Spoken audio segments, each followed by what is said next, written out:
Evening all, Silverbolt here. It is a Thursday evening and it is snowing out of the heavens outside.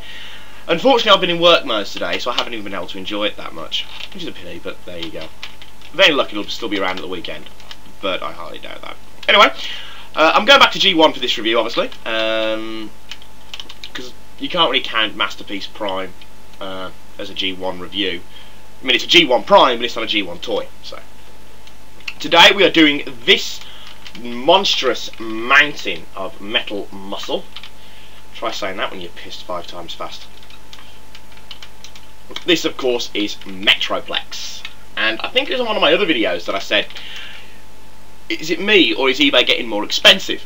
And of course eBay, just to prove me wrong, decides that, hell, we're going to throw this at you. And I picked this bloke up for 31 quid. 31 quid really is a sign that people on eBay sometimes have no clue what they're selling.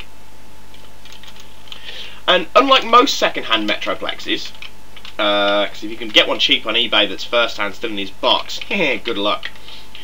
He's mostly complete. I think I'm missing one Maser cannon from his shoulder and one of the missiles from his guns, and that's all I'm missing. Fantastic. So pleased when I won this one. Metroplex shows up in Series 3. You first see him, and the Autobots at this stage on Earth have 3 separate bases. You've got Mount St. Hilary, which is the volcano. You've got Autobot City itself, and then you've got Metroplex. And Metroplex is the Autobots' mobile base, and he understandably gives the Autobots an overwhelming edge in combat. I mean, he's massive. He can lift 70,000 tons in robot mode. That's a lot of weight. You know, that's a lot of weight. Funny enough, I can't think of a comparison to what you could consider would be 70,000 tons, but there we go. He's immensely powerful, but he's also immensely modest. Despite everything that he does, and he does quite a bit throughout Series 3. He does quite a bit. He berates himself because he feels he doesn't do enough. You know, he's a very, very modest bloke. He's in and out of Series 3 quite regularly, and he's in Takara a bit as well, and renamed Billy or Bally or something like that. I don't really want to go there with that one. I think it's Billy or Bally. I can't remember. It's been a long time since I watched Takara, so I don't really remember. And he's the one that really does take the pinch. I mean, there's a couple of episodes that focus around him, and there's a couple of episodes that focus around his ongoing rivalry with his Decepticon counterpart, Trypticon. The Autobots, of course, have Metroplex, at the start of Series 3. You don't see him getting built or anything like that, but they don't get Trypticon. But you see the Decepticons build Trypticon. Somehow, these Decepticons manage to build an entire city to themselves. But there we go. By Series 3, of course, the Autobots are doing quite well. The war's going very, very well for them. The Decepticons are banished to Char, and Galvatron appears lost. Of course, Galvatron comes back and all that. Unfortunately, not voiced by Leonard Nimoy as he was in the movie. Metroplex, the toy itself, was released in '86. There's not really an awful lot you can say about the character Metroplex, because he doesn't really do anything except show up and fight. You know, it's not like some of the other Transformers that have standalone episodes themselves, but it just gives me more time to talk about the toy itself, which is awesome. Awesome toy. Released in '86, and it's full of funky little gizmos, like the head sits down and then it springs up like that, and it's fantastic toy. I'm not going to transform on camera because he has 3 separate modes, and because of course he's so big and he's so wide, especially when he's spread out, it's a pain to transform on camera. So what I've done is I've pulled 2 pictures off TFU, one for his vehicle mode and one for his base mode, and this is them now.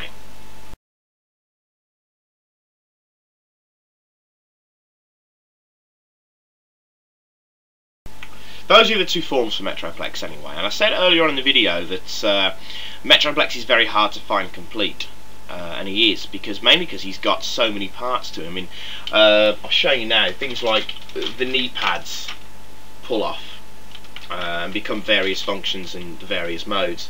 The hands are all detachable.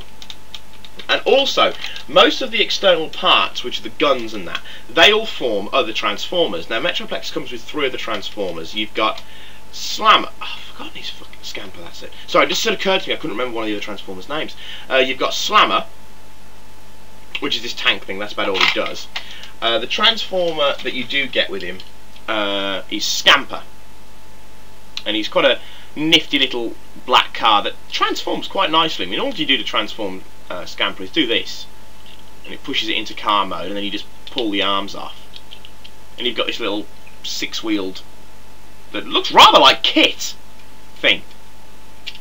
But he's very nice. Now, my favourite of the 3, without any shadow of a doubt, would be 6-Gun.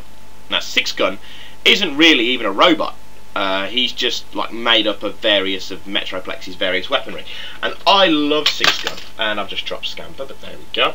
This is 6-Gun, and he's made up of Metroplex's shoulder cannons, and the legs are Metroplex's handguns, and the red body area and the white chest plate form part of the I think it's the aerial antenna for the base mode itself.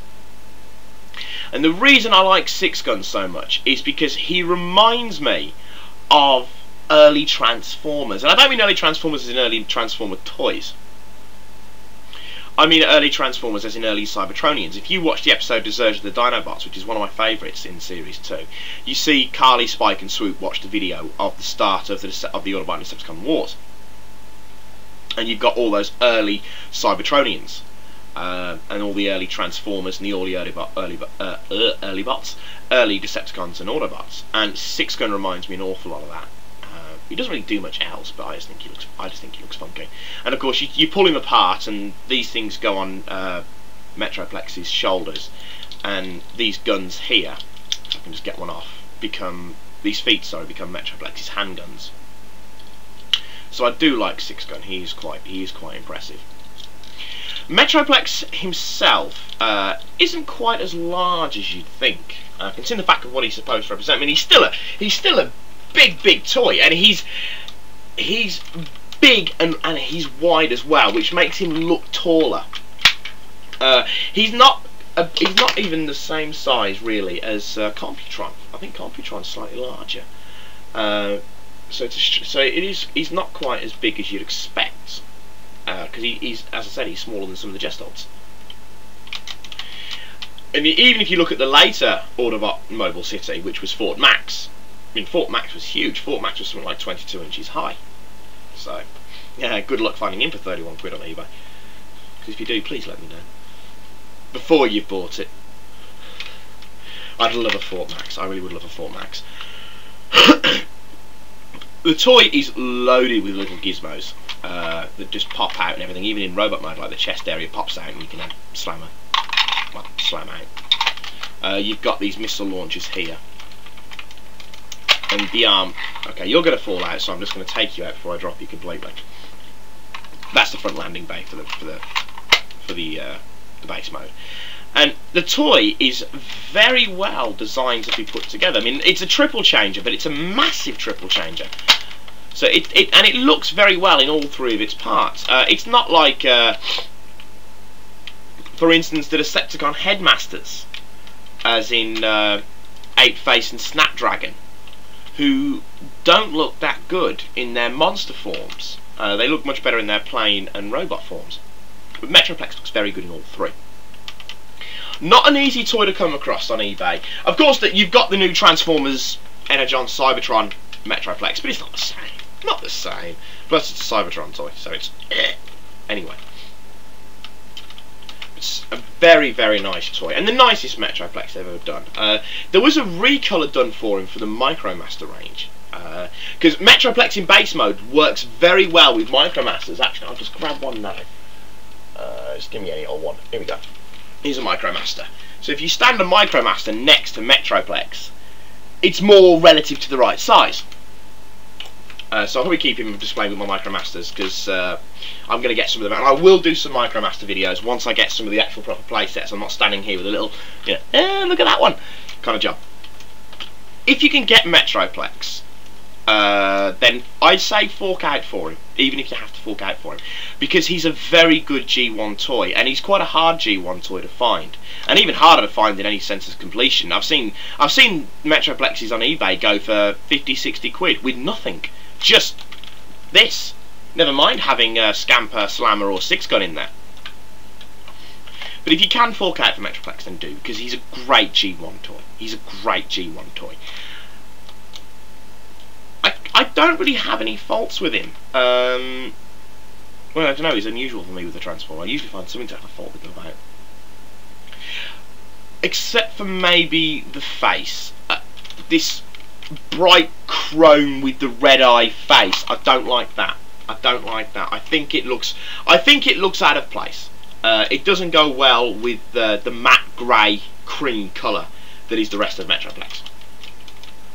But still, an awesome, awesome toy. Nothing more I can really add. Apart from I'm going to play with it a bit, because it's Metroplex and you have to do so. Nothing more I can really add. But for now then, this is Silverbolt, saying, with Metroplex of course, saying adios, au revoir, auf Wiedersehen.